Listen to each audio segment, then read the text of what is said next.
Playing Immortal Empires Dark Elves like you did in Mortal Empires is going to land you in some trouble. There are some serious changes here, but are they still strong? And the answer is a resounding yes. If they're not an S tier race, they are at least A++. They are still very, very strong, but to ensure you don't make the same mistakes I did on my early playthroughs, I've managed to boil down 5 key tips, which will be placed across this as we explore all the changes. Welcome to Elven Plot Armor, and this is the Dark Elf changes for Immortal Empires. So starting off with the first critical tip, and that is to keep it coastal. In my previous playthrough I got to Malekith around turn 50, and I had this upper corner here, and guess what? That's not the way you should play Dark Elves. More than ever now, they have been pushing towards their naval aggressive style, which means you need to either be taking ports or at least building outposts and sacking other territories. The reason why it's so important to take ports with the Dark Elves are they earn so much more money than their other contemporaries. Not only do you get the standard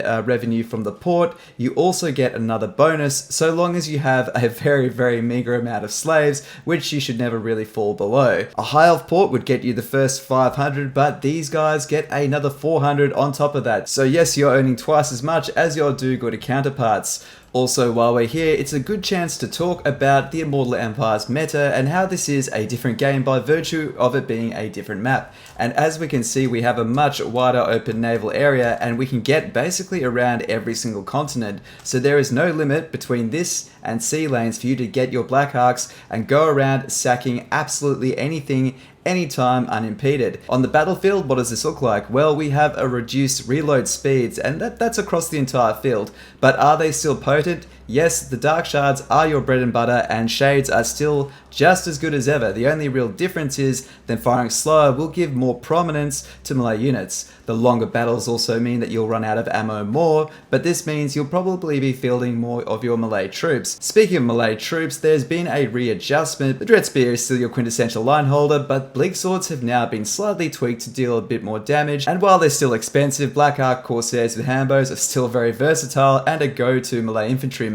We'll probably see a bit more prominence of Sisters of Slaughter and other units with improved foot speed. The changes to the Rampage rule means that Cold One Knights are nowhere near as garbage, and cavalry can be useful in sieges. So the Dark Elves still have an insane amount of armor piercing available throughout the entire campaign, but we're more likely to see different units getting some play. So are we ever going to see full units of Har Ganeth Executioners and Blackguard? No, these guys are a ranged army and that's not changing. However, is it sensible to bring 2 units of each into your late armies? Well, quite possibly. That has some utility. Shades are still your bread and butter. There's been a slight change here. The dual weapon variant has been increased in damage and moved up to tier 3. Overall, we still have access to our trusty tier 2 Shades. You'll still want them as a cost reduction, but this gives a bit more bite and reason to the dual weapons version, so overall, fair change.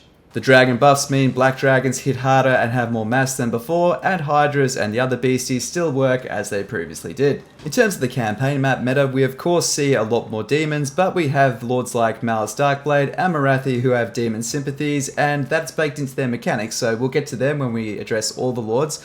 But in terms of the map itself, we have water completely unimpeded, go to a different edge of the world if we want to, and just start sacking away. Now, why would we do this? Well, the good thing is we now have the freedom to get short victory. It's usually just a simple combination of eliminate someone and then loot, sack, raise or occupy 30 different settlements, so very easy to achieve. Now, the prize doesn't look that great, just +3 recruit rank, but now I'm going to go into critical tip number 2, which is having raiding Black Arks. The Black Arks themselves have seen an immense increase in their potency and power. So taking a look at one here, well, what's changed? Well, they work basically the same way. They get growth points and they grow over time.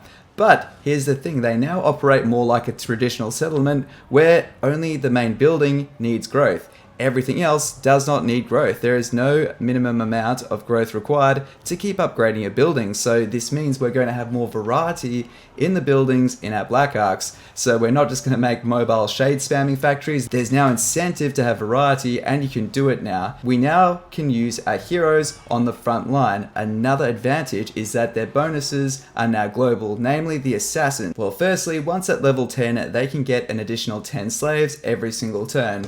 Not much there, but having them all with this will eventually add up. But another one that no one's really talking about is having them in your armies. You can get an extra 15% combat loot, and in Total War Warhammer 3, combat loot comprises much more of your income, so this, like research, like battle business as usual, now has a lot more teeth because this is so much more profitable. You'll of course want a sorceress in every one of your major armies, and of course a death hag for that good replenishment. But now there are no drawbacks for having all of your heroes in your frontline armies or black arcs, meaning you can get them leveled up really quickly and win battles easier with them helping you. Black arcs have only gotten better with the fact we can still get them to level 7 and hire 6 units in a single turn. But another benefit is because we can now build more buildings without being limited by growth, we can get the upgraded Torture Post, which will give us an additional +3 recruit rank. Yes, this stacks with the victory conditions. Any Black Ark can now hire 7 new units that will be at level 7 and thus able to benefit from the advanced red line perks. Meaning you can create shades that will fire with an additional 15% range, which also stacks on top of reworked crossbows. By the way, with the way the new sieges work, definitely fast track this research because it is going to really help you out. Just a quick reminder guys, if you are enjoying the video, please consider liking and subscribing, it really helps out. Ask any question in the comments, I answer everything. And if you'd like to talk strategy, feel free to join the Discord. Cheers. Now to get into the most controversial part of the changes, and that is the complete reworking of the Dark Elf slave system. In Warhammer 2, the system basically worked around directing slaves to particular provinces and then stacking multipliers on top of those to either reduce the rate of decline or increase the revenue they provided. Now, this was a good system and it had a lot more nuance than a lot of people realized. However, the nuance really came from getting heroes leveled up a certain way, putting the followers on them, and then applying them to your slave provinces. Now, the one thing that really does suck in my opinion is that we have lost this overview here, where it allowed us to see all of our provinces and gave us kind of a badass managerial feel to our slave empire. We no longer have that, and I feel like the loss of that actually hurts more than the system itself being lost, because to be honest, the more I think about it, the old system really was quite set and forget and more about getting heroes to act as multipliers onto a few key provinces rather than being something you actively manage. The new system, rather than focusing on multipliers, focuses on the number of slaves you acquire, and this gives their player agency and drive to go out and get more slaves. Personally, I really enjoy the way it incentivizes us to go raiding and looting and keep to the coastline. Critical tip number 3 is to watch your edicts and watch your diktats. So the way we used to play Dark Elves is we would nearly always get the growth edict, and this would help us power up our settlements super quick. Now, it's not as attractive as it used to be because it now burns off 50 slaves per turn, so this is more of a situational choice rather than an auto select. Say if you rapidly conquer a series of 3 or 4 settlements in the same province, you can then apply this to quickly grow them up to help get public order, walls, all that good stuff. But also, this might be a good time to use one of your diktats. We can use one which will give us +20 to public order. Very useful if you don't want revolts. This other one, open markets, only use this if you're getting towards the top of your cap, don't feel the need to use it, but probably the most useful one is the slave drive diktat, useful to try and get all of your settlements to tier 3. The Dark Elves are a tier 3 race, by which I mean we want all of our settlements to be at tier 3, so here we can see we've rapidly conquered 4 settlements, they're sitting around tier 2, we want them all around tier 3, so we have our growth edict here. This is worth spending 50 slaves per turn on, we want that growth, but also we can use our slave drive diktat to now really jam that nice and high, and over the next few turns we'll be able to get all of these settlements up to tier 3. Well, essentially all of the good buildings basically cap off at tier 3. We have resource buildings, we have the workshops, as well as all of our hero caps unlock at tier 3. This building costs nothing to build, it creates 200 gold for you plus an additional 100 so long as you have some slaves.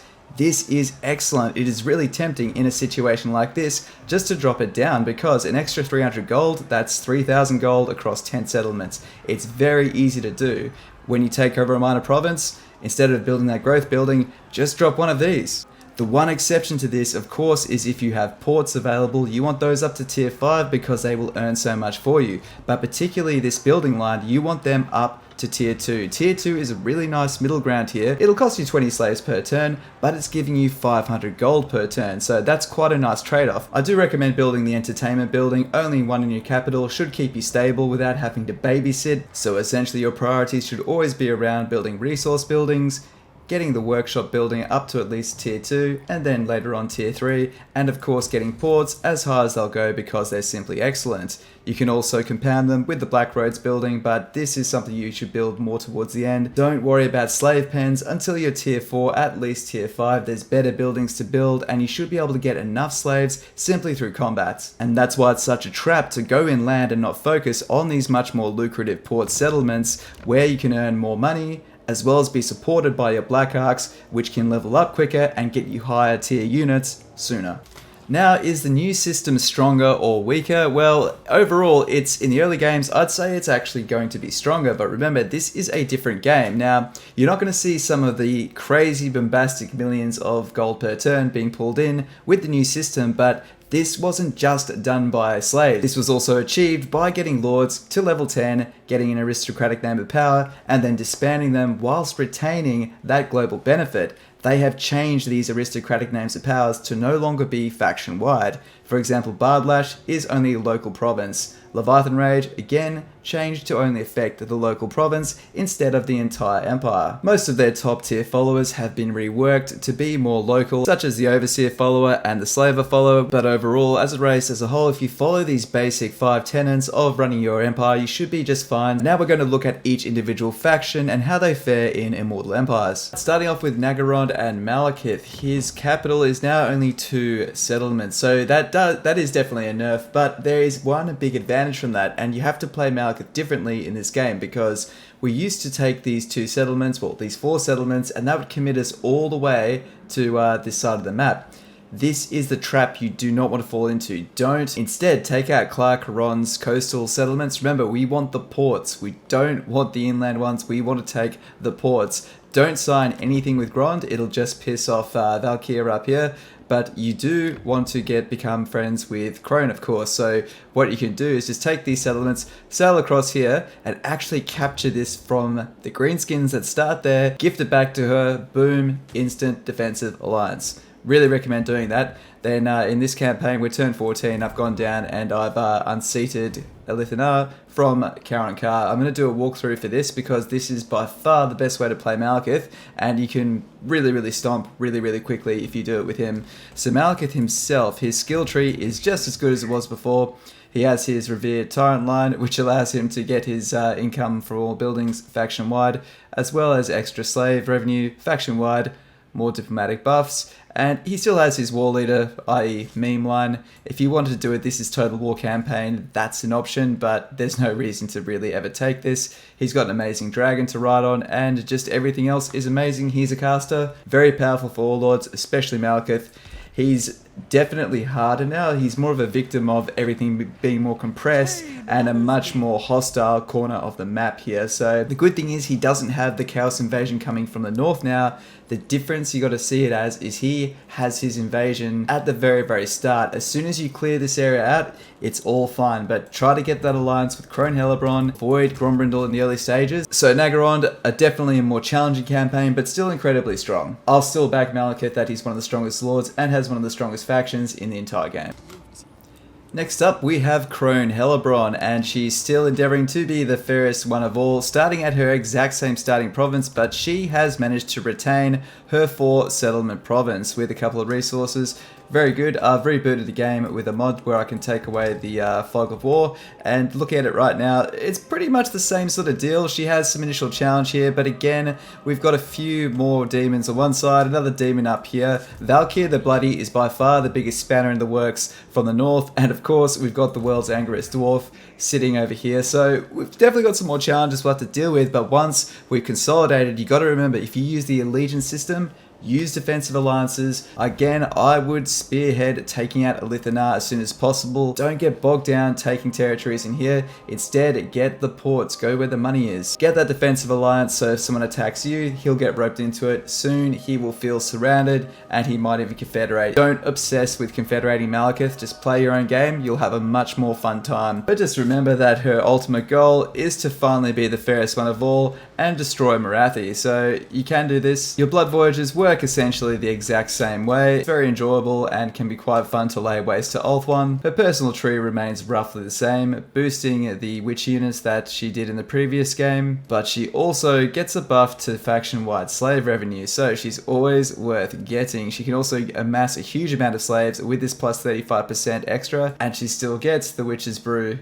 enhancements. And overall, this corner of the map is just a bit more competitive, so more difficult start, but I'd say she has just as much snowball potential by the mid game. And next up, we have the Mother of Madness herself, Mortahi, and she is on the other side of this quest with her goal to do the exact opposite and kill Crone, Hellebron, to shut down who is the fairest one of all. Her starting location is exactly the same. She enjoys a 4-settlement province, rich in resources again, and her main building line is just as good as it always was. But she now has a unique building line, allowing her to enhance the Slaaneshi corruption in the local provinces as well. This is how she gets her Death Hags now, but she can also get Exalted Demonettes of Slaanesh, so a lot of fun to be had there.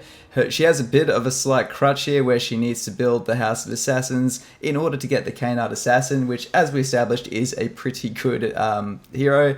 So she will need to rush up to get more Canard Assassins sooner. So this is basically the price she has to pay for getting this building. But overall, it's really, really fun, and she is very strong by the fact of this starting location. And also, you get Mortahi herself if you start with her. And of course, being a caster, you get the Insidious line for her uniquely, but casters in general coming out very, very strong in Immortal Empires, and she can just increase her Slaaneshi corruption down that really great line. She has the Tenacious line, which again, it's not that useful. This is more of the meme one if you want to go full chaos, but yeah. Again, she's a very strong lord with a great starting location. A bit difficult to move around because of these large movements between provinces, but overall, I'd say she's in a stronger position. She no longer has a Lithanar on the doorstep.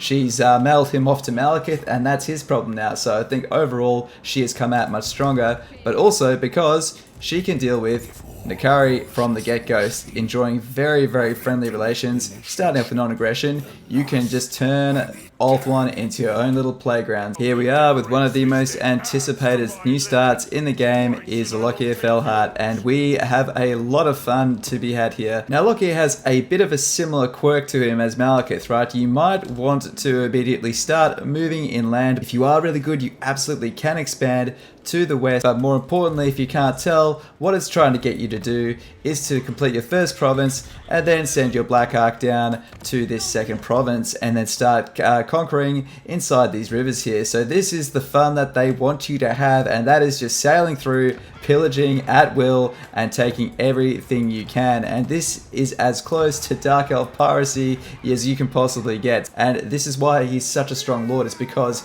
you are encouraged to play him in the way that makes the Dark Elves strongest. So again, 2 thumbs up. This is one of the best rework campaigns in Immortal Empires. If he's really, really popular for a really good reason. If you loved him in Warhammer 2, you're going to love him in Warhammer 3. He's even better now. He still enjoys his extra movement range, his buffs to Black Ark Corsairs, the ability to Vanguard deploy, a bit of a faction-wide buff to ports, can also lower his own upkeep, but most of all, he can increase his Lord Recruit rank +3, very, very nice. Most of all, the Menace of Mathland faction mechanic is still applied to him. He still gets this bonus, gets a 5% increase to slave income, as well as every major port, providing another Black Ark. We've just been over how Black Arks being buffed makes them so strong. He gets more of them. He's still the strongest Dark Elf Lord. Next up, we have Darth Imric himself, Rakarth, being moved from Albion all the way down here to the west coast of Lustria, and he has won out big time here. He gets to start in a 4-settlement province, again with a major capital here. This is a very, very wealthy place to start off. And let's remove the shroud. You can just pillage your way all the way down here. Like I remember I've said that ports are super strong. Well, he's in no short supply of ports, and once you've come down here, you can even take out Oxyodal, hold this whole bottom area here, and then it's just such a free campaign. You can go up here, you can just pillage across this side, or even take a seaport and go link up with your buddy Lokhir Fellheart. In terms of Rakarth himself, he gets all the abilities of his menagerie. He gets access to bears, all sorts of new creatures, but here's the thing, you're fighting in Lustria against lizardmen.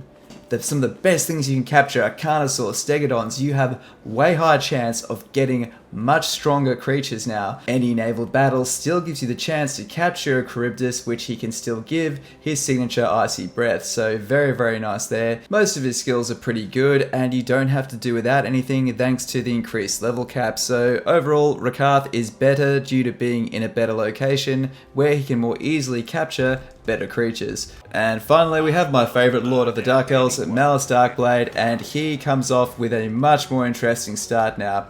Taking away the Shroud, he starts basically flanked by demons, but this isn't necessarily a bad thing because he has basically all the same perks of his low possession, but as we come into full possession, instead of having replenishment issues to signify people being scared to join his army, we instead spread Slaaneshi Corruption, which if that goes above 50% in any province will start to take attrition. But this buys us time and a chance to react instead of losing troops straight away, so this is a huge benefit. But most of all, getting plus 50 relations with all Demons of Chaos means that you can get quite schmoozy with people on your flank. In my eyes, the best way to play Malus by far is to clear these first two holdings, destroy Daniel the Demon, and you have some Demons of Slaanesh here, by which point, if you haven't drunk any potions, they will quite happily ally with you, so you can actually hire, through an outpost, some Slaaneshi units of yourself. I also recommend signing treaties with the Siege faction here to make a hard border here, so you can focus on all the coastal ports on both sides,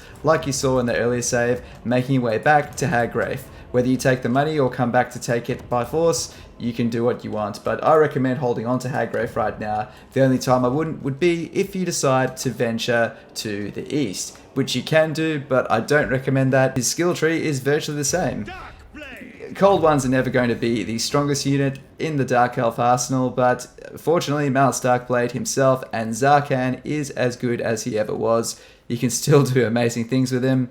It's a lot of fun. Malus Darkblade stronger, most of them are in a stronger position, but maybe a bit more challenge in the early game. The new slave economy, I think, is a big step in the right direction. I think it's actually good overall, but I would like to see two things. I would like to see some form of management down in the bar here so we can maybe just see where and maybe direct or get some bonuses. And the other thing is I would like the diktats to scale with you. I'd like to have new ones come up through either research, maybe a certain number of sacking settlements, or even having a certain number of trade partners to increase, say, the selling price. Just something to help this scale into the late game would be really nice. But other than that, I think CA have done a really good job bringing the Dark Elves into Immortal Empires, and they are still a top tier faction. Don't let anyone tell you that they've been nerfed into the ground, because I still think they are easily top 5 strongest factions in the entire game. That's it for this video. Thanks so much for watching. If you have found it enjoyable, please consider liking and subscribing. It really helps. Discord in the description, and this is Elven Plot Armor, and I will see you next time.